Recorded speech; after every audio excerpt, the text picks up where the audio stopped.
La primer ministra de Aruba, la señora Evelyn Weber Cruz, también en la reciente reunión pública que tuvo frente a los parlamentarios, tocó el tema del asilo. Según indicó la mandataria, la preocupación más grande que tiene Dimas es si se abre la frontera con Venezuela, es el tema de las peticiones de asilo, un tema delicado porque se está hablando de personas, seres humanos, sufrimientos de personas y por eso la mandataria quiso compartir cifras que se tienen en estos momentos frente al tema del asilo.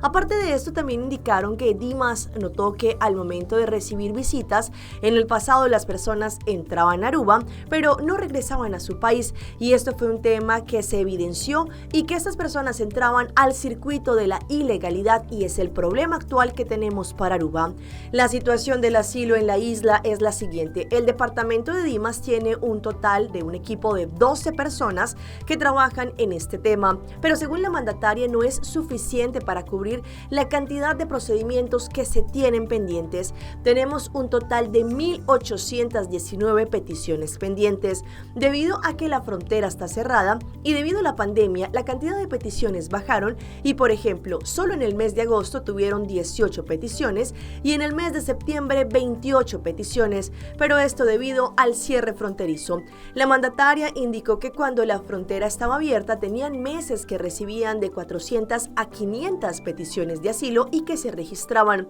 Sin embargo, la mandataria también expresó que esto se ha debido a las campañas de desinformación de personas malintencionadas que han jugado con los sentimientos de aquellas personas que están pasando por una difícil situación y que les decían que podían pedir asilo sabiendo que no eran aptas o que no cumplían con todos los requisitos para tener el estatus de asilado.